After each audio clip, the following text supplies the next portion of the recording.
Yo guys, welcome back to another video on the channel, and today we're taking a look at how you guys can unlock Dark Aether very quickly in Call of Duty Cold War. There's no exploit or glitch or anything going on here. It is purely a case of unlocking the camos legit, but just the fastest way of doing it, the fastest way to level the guns up, the easiest way to get the camos, the fastest way to play it all out and just genuinely get everything done as fast as possible, at least in my opinion and the way that I'm going to be doing it anyway. Just quickly though guys, before we do jump into the video, if you are new around, be sure to subscribe, notifications turn on, so you don't miss any more videos on the channel. I want to reach 5k subs. If you can help me hit that, that'd be absolutely amazing. If you do enjoy the video, smash big thumbs up, let me know your thoughts in the comments below. If you think I do anything wrong, if you would do something a slightly different way, then let me know how you think you should do it. But for me, this is overall the fastest way you could possibly complete the Call of Duty Cold War Dark Aether camo challenges, so I'm going to jump straight into it right now.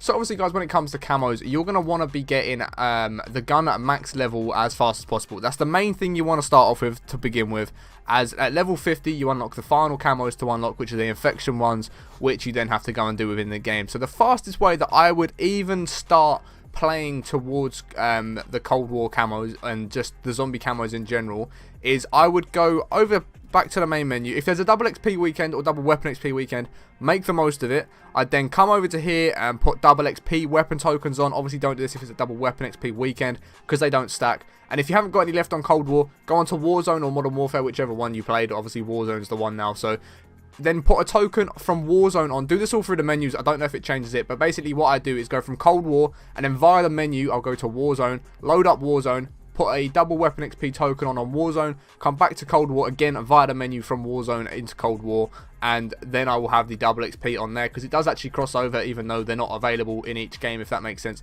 They still do cross over, which is really sick, so definitely make sure you're making full use of your double weapon XP token. And after doing that, the first thing I'm worried about doing is getting all my guns to level like 40, maybe 45. The reason I only get them to 45 is because when you're going for the other camos, it's still going to level itself up. Like, the gun won't be complete before you even get to level 50, if that makes sense. So whilst you're going for the other camos, you can get them last 5, maybe 10 levels done if you want it, like if you want to do it that way. I mean, you can take it to level 50, it just doesn't seem as efficient to do it that way, but it's entirely up to you. Second step, choose whichever 2 guns you want to level up first. Say for example, I want to level up the Mac 10 and the Sigma. I want to get them to their max level before any other guns. For whatever reason it might be, I might want Zombie Gold or whatever it is. Basically just put the 2 guns that you do want to level up fastest on your class. Obviously don't forget that you can put on the wild card, which is the Gunfighter perk, I believe. No, it's not, it's the Lawbreaker perk. Put the Lawbreaker on, you can run 2 primaries in the same class app, so if you want to do that, then do that. Next step is to go into Fireteam Dirty Bomb, and you might be thinking, Harry, you're off your rocker, what are you on about? Why am I going into a multiplayer game mode when I'm going for zombie camos? And the reason for this is it's unbelievably fast to level your guns up in Fireteam Dirty Bomb. I compared the stats in 30 minutes worth of Nuketown, so multiplayer, 30 minutes worth of zombies, and then 30 minutes of Dirty Bomb, and you're basically doubling the amount of levels you're going to do on your weapons in Dirty Bomb, especially with them double weapon XP tokens on. You're going to fly through them, and you're going to be maxing out gun levels just so quickly. And the reason you want to do this is, with the 2 guns by the way, when you down someone, so use like an AR to knock someone down, and then you know what it's like when you're down, you crawl around. It's the same as Warzone, it's you just crawl around until you are finished off or get revived. And basically what you then want to do is use your secondary gun to finish them off. And the reason for this is it basically counts as a kill on each gun once you've downed them and then finished them. So you're basically leveling up both the guns by getting 1 kill at a time, which is just a ridiculous way of doing it. However, you definitely want to be doing that. So it's like I said, so if I went in with the Mac 10 and the Sigma, I'd knock someone with the Mac 10 and then I'd either shoot them or just punch them with the Sigma. It doesn't matter. If you punch them, it still counts. It gives you the XP. So it's entirely up to you which way you want to do it.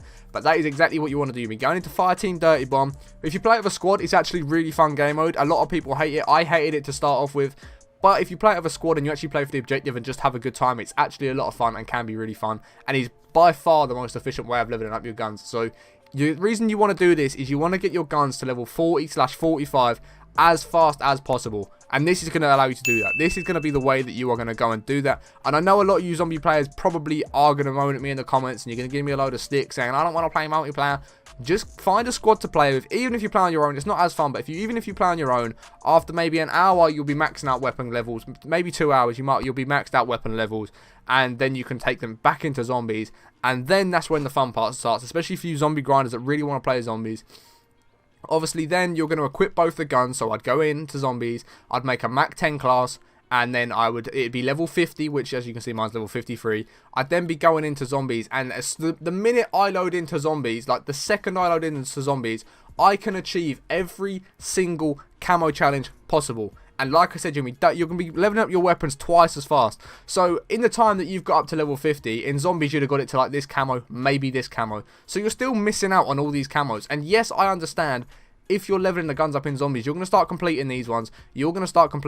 But you need to understand, the zombies camos are so easy to get. They're unbelievably easy to get. It's purely a case of leveling the guns up, which is the hardest part for most people. That's why you want to play Dirty Bomb, get your gun to level up, and then come back into zombies with all 50 levels or 45 levels, whichever one you go to, and then start grinding zombies. Obviously, if you go to 45 and you've got all of these, the last ones will unlock within the next 5 levels. You'll do 5 levels whilst trying to complete all of these. And you need to understand, the zombie camos are so easy to complete, like incredibly easy.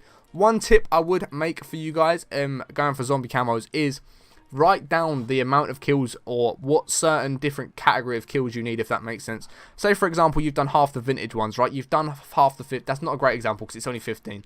So say for example you're going for this brushstroke one, the final one, get 2,500 kills with a Mach 10 when it's pack a punch. Say you've got 1,103 of them. Write down how many kills you need left before you go into that game with it being pack a punched, and try and make a note before you pack a punch of how many kills you had, so you can work it out with what camos you've done and what ones you still need to work towards. And the only reason I'd say this is because zombies games are very long, especially if you're going to like round 50, round 100. You're going to be in the games for a long time, so you need to try and make a note of what's left to do and what's not done, if that makes sense, because it's going to make your life a lot more efficient.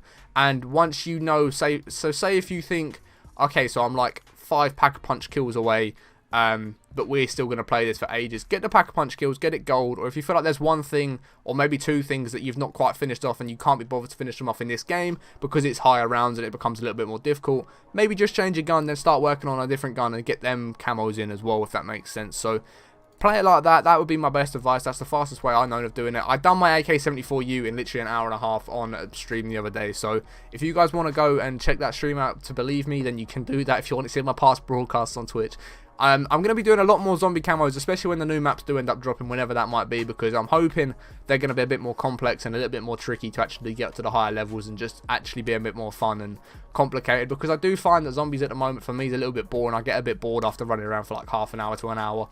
So hopefully when the new maps do come out, I'm going to be definitely going for my zombie camos. And if you want to watch me do that live, twitch.tv/Harry17p. Like I said, link is in my description along with all my other social medias. But yeah, like I say, go into Dirty Bomb with double weapon XP on if you've got any left. Level your guns up to level 40, 45, even 50 if you fancy it. Then go into zombies with them all max leveled out and you'll be flying through the camos. It's twice as efficient even playing Dirty Bomb before you play zombies. And you can believe me if you want. You can go and give me a load of hate if you want for saying that you should be playing multiplayer to get zombie camos. It's up to you. You do what you want. But I'm trying to give you guys the fastest way of doing it without any glitches or exploits. So you know you've legit unlocked Dark Aether camo. If you want to be a little bitch and go and cheat it, then you do you. But it's not as nice, it's not as rewarding, then I don't think you've really unlocked it if you're going to go and exploit it. However, like I say, Dirty Bomb, double weapon XP, then take it into zombies when it's max level, grind out the camos, then do the same procedure. I'd probably recommend leveling all the guns up first before you go into zombies, but it's entirely up to you, because if you get something out of box that you want to use, it's already max level pretty much, so you're going to keep going through the camos. However, if you guys want to play like 2 hours of Dirty Bomb, 2 hours of zombies, 2 hours of Dirty Bomb, 2 hours of zombies, 2 hours of Dirty Bomb, 2 hours of zombies, entirely up to you. You'll probably be getting 1 gun gold every time you do play zombies, doing it that way as well, which is a really good way of doing it. So it's entirely up to you. Hopefully this video has helped you out. If it has, smash a big thumbs up. Let me know in the comments below if I'm doing anything wrong. I mean, I know I'm not. I know I'm literally being the most efficient way of doing it. But, you know, if you want to do any different ways, if you guys have any faster methods of doing it, let me know in the comments below. And if there's a really good comment in there and, you know, I sort of think, actually, that is probably faster than what I done, then I'll pin it as a top comment so you guys can read it for yourself. But yeah, I hope you have enjoyed the video. I'll catch you in the next one in a bit.